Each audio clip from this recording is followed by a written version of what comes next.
අද අපි බලමු දකුණේ විදියට රසම රස හැලප හදාගන්නේ කොහොමද කියලා. අපි මුලින්ම සීනි එක පොඩ්ඩක් කැරමල් කරගන්නවා කියන මේ පැණි පොල් හදන්න තමයි මෙහෙම කරන්නේ. සීනි එක චුට්ටක් පෑන් එකේ උණු වෙන්න දීලා අපි ඒකට උණු වතුර ස්වල්පයක් එකතු කරනවා. අපේ පැණි පොල් එක දුඹුරු පාට කරගන්න ඕනේ. අපි අන්න ඒක නිසා තමයි පොඩ්ඩක් කැරමල් කරගන්නවා වගේ කරගන්නේ. උණු වතුර එකතු කරගත්තට පස්සේ අපි ලුණු සල්පයකුත් එකතු කරගෙන ඊට පස්සේ පොල් ටික ගාගත් පොල් ටික එකතු කරගන්නවා. ඊට පස්සේ හොඳින් මික්ස් කරනවා. මේ අතරේ මට කියන්න බැරි වුණා කුරුඳු කැබැල්ලකුත් අපි එකතු කරගන්නවා රස වැඩි වෙන්න. හොඳින් මික්ස් කරගන්නවා.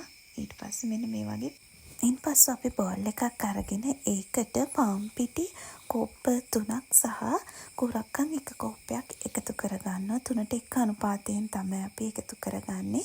මේ හැලප ලොකු හැලප 4ක ප්‍රමාණයක් තමයි මේ එකතු කරගන්නේ. ඊට පස්සේ ලුණු කුඩු ස්වල්පයක් එකතු කරගෙන අපි ඒක හොඳින් මික්ස් කරගන්නවා වතුරත් එක්ක.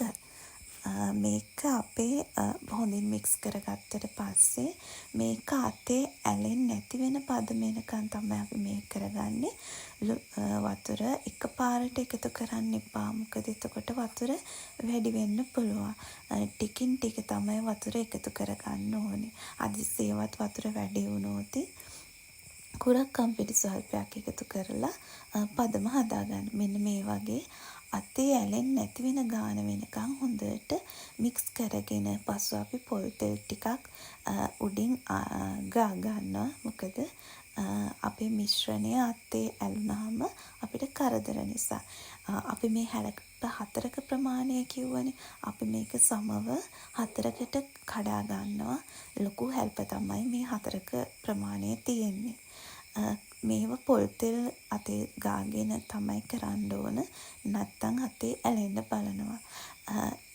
මේක මෙහෙම වෙන ගමන් අපි කැන්ද කොළ කඩාගෙන හොඳින් සෝදලා වතුර ඉවත් කරලා වතුර හොඳින් පිහදාලා පොල් තෙල් ආලේප කරගෙන මෙන්න මේ වගේ තියාගන්න ඕන. ඉන්පස්සෙ අපි අර මිශ්‍රණය හදාගත්ත මිශ්‍රණය මෙහෙම තියලා හොඳින් වඩව ගන්න ඕන. මේක අනිවාර්යෙන් පොල් තෙල් ගාලා තමයි කරන්න ඕන.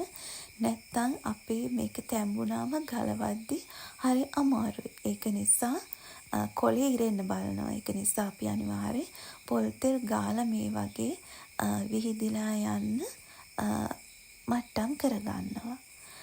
ඊට පස්සේ අපි අපි හදාගත්ත පොල් පැණි එක තියෙනවනේ. ඒ පොල් පැණි එක මේකේ හරි භාගයක තමයි දාගන්නේ. මොකද අපි මේක දෙකට නවන නිසා එක භාගෙ හරි මැදින් භාගයක එක පැත්තක කොනටම වෙන්න දාන්නේ නැහැ. මොකද ඇලෙන්නත් ඉඩ තියෙන නිසා මේ විදිහට භාගයක විතරයි පැණි පොල් දාගන්නේ.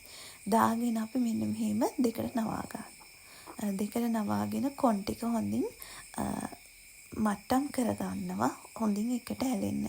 ඒ විදිහට අපි අනිත් ඒවායි දිගට කරගන්නවා. මෙන්න මේ ආකාරයට මතක ඇතුව පොල් තෙල් ආලේප කරන්න ඕන.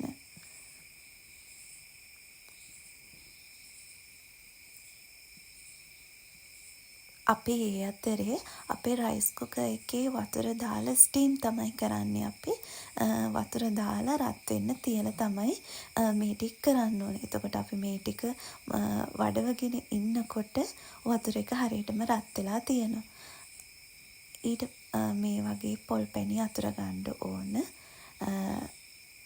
සීරුවට තමයි මේක කරන්න ඕන. අපි මේ හදන්නේ දකුණු විදියට.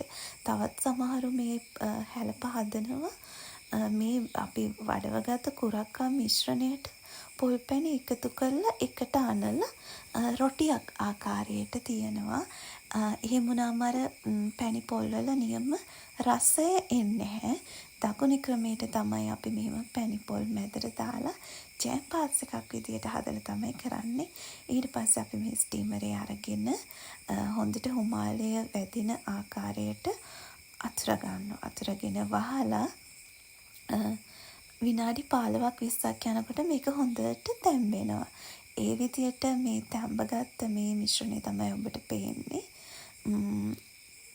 බලන්න මේක ගැලෙව්වට පස්සේ හොඳට තැම්බිලා තියෙනවා ඇතුළ. එහෙනම් ඔයාලත් දකුණු විදියට හැල්ප හදලා බලන්න.